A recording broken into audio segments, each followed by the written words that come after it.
A sitting president captured and flown out of Venezuela to New York to face the wrath of US justice system. Yes, we are talking about Nicolas Maduro, the president of Venezuela, a South American country. US says that it has acted because it is acting against the war on terror, and on the other hand, Venezuela says that it is an act of war itself.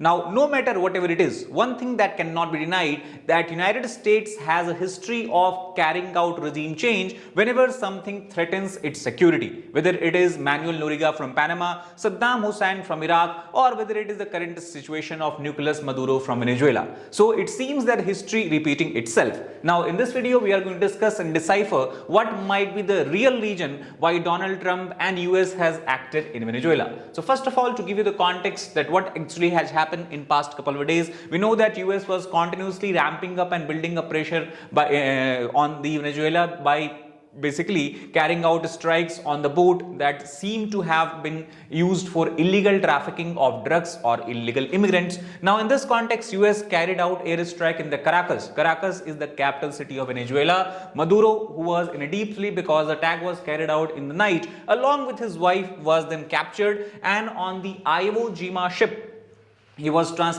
transported to the United States, more specifically in the city of New York. Now, if we talk about it, is overall, we can say the final outcome of militarization effort that US has put in the Caribbean region. And even Trump went ahead and said that drug being supplied or coming from Venezuela, such as fentanyl, is nothing but an example of weapons of mass destruction, because they're responsible for death of several hundreds of thousands of US citizens as such. Now, the images that you see from here, the first image that has come by and that has been posted by Donald Trump himself is about the Nicolas Maduro. You can see he is handcuffed, he is sitting with blindfolded, and he is being shipped by the Iwo Jima. This is the second photograph that is taken after he was basically taken out from the ship, and now this is in front of Drug Enforcement Agency building, where it is expected that he will face charges on drug related crimes. So these are the two pictures that has come after the capture of Nicolas Maduro. Now, if we talk about this entire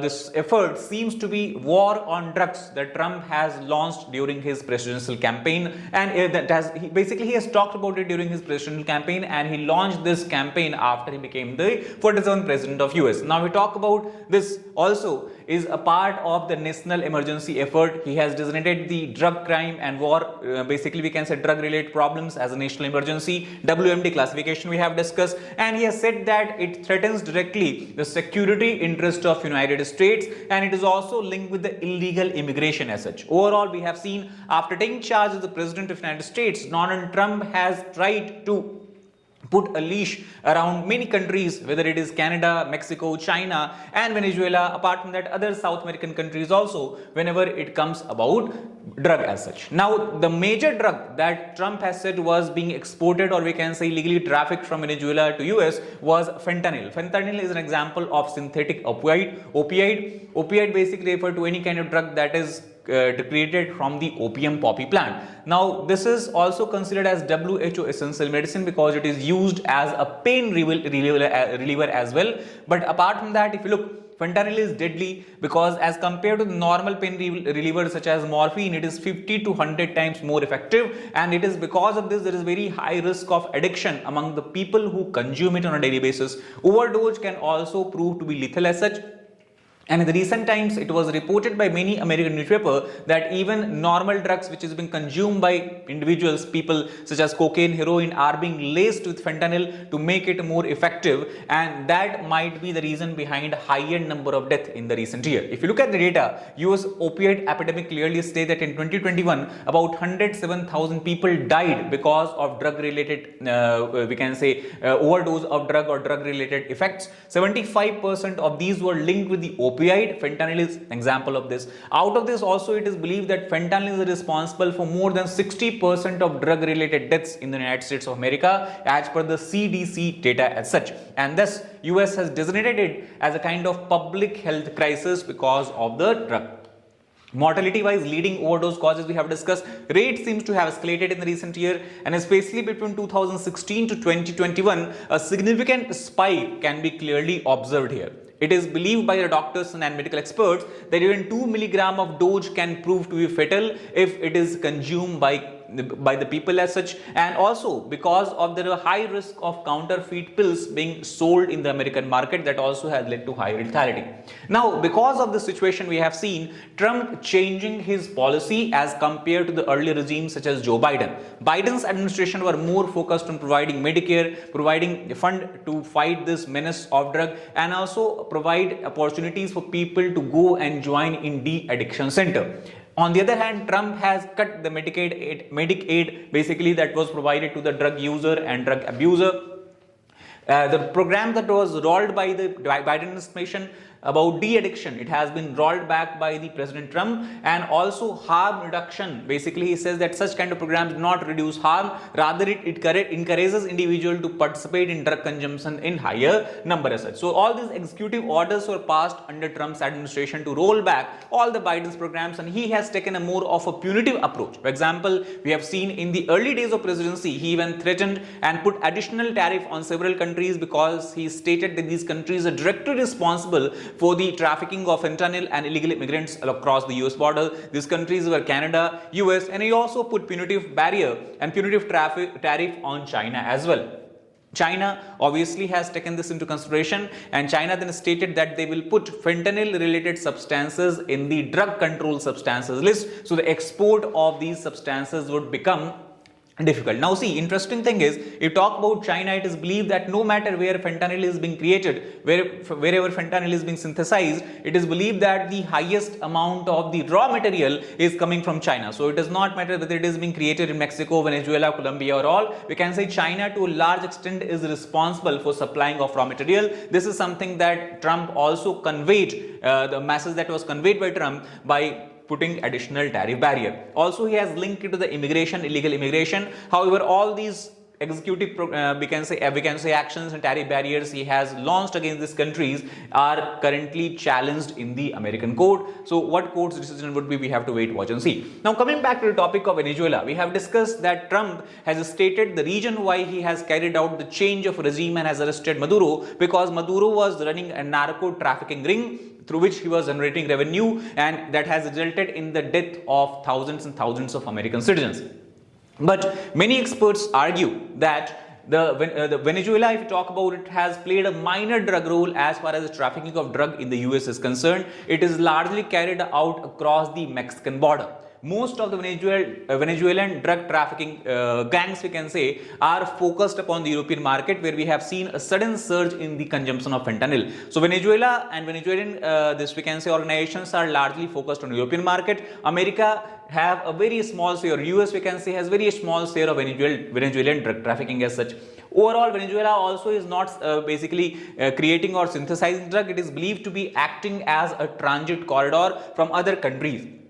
The real reason why US might be interested in regime change in Venezuela, because you know that after coming of Hugo Chavez and after Maduro, who is believed to be the we can say protege of Chavez, we can understand that he has taken the similar kind of approach. Relation between US and Venezuela has been on continuous downhill, especially after US launched a campaign to carry out a coup against Hugo Chavez, the then sitting president as such. After that, we have seen that oil reserves of Venezuela is something that US does not have control over. Not only that, because China and Russia have shown a great degree of interest in Venezuelan oil reserves, and US agreed and believed that such kind of competition would reduce the export volume of American oil to the other regions of the world as such. So this might be reason why there was a sense of energy competition. There was a kind of, we can say, possibility of Venezuela competing with the United States. It might be the reason why US was interested to carry out a regime change and to put a pro-US or US friendly government in Venezuela as such. If we talk about Venezuela, currently sits on almost 1/5 of the oil reserves in the world, and it has total 303 billion barrels of the oil reserves as such. If we talk about the regime change, we know that US has a history of regime change. For example, Manuel Noriega in the Panama, during the presidency of George Herbert Walker Bush. The regime was changed there. Manuel Noriega was arrested, and similarly like Maduro, he was brought to United States of America. At the same time, Saddam Hussein, we know he has faced similar threat, and earlier in 1901, even Philippines president has faced similar kind of threat as such. Now, US escalation in Venezuela was building up quite a few weeks back. We have seen naval seizures. Boat was continuously being, boat coming from Venezuela was where the US defense forces, US Navy has carried out a strike. Aircraft skirmishes also we have seen that has led to loss of dozens of people as such. Tanker of this oil tanker seizure we have seen as a part of the larger effort. And overall we can see US Navy was trying to create a dominance in the Caribbean Sea region around the coastal stretches of Venezuela to ensure that any counter effort or any counter retaliatory attack by Venezuelan forces, security forces can be effectively neutralized as such. Now it is also going to have impact on India. A strategic impact is going to be obviously there, because we know that the oil reserves that Venezuela has will now indirectly or might indirectly be handled by United States of America. That would lead to change in the prices, volatility in the crude oil prices, and that can further risk it going in the upward direction. That would obviously increase the import cost of oil and gas for India, which import about 80% of its domestic requirement. Sanction geopolitics also can be seen here at play, and overall you know that Venezuela was to some extent part of global south, of which India claims to represent the membership as, or we can say claim to represent what you can call as leadership as, that also will be at risk as such. Apart from that, precursor chemical scrutiny, pharma export regulations, drug enforcement pressure, these are some other related things that we can see changing because of the US attack on Venezuela. Security of maritime area is also under risk as such, and overall India will have dilemma that whether it has to take a stand against the US actions in Venezuela to basically we can say send a message about the solidarity with the global south countries, especially with Russia and China, or whether it should be non-aligned, that means should not take any stand and does not criticize the steps taken by US as such. That's all about this particular video. I hope you got the idea behind the real reason why US attacked Venezuela, and we have to wait, watch and see how the fate of Nicolas Maduro unfolds in the coming days. That's all for this video. Thank you very much.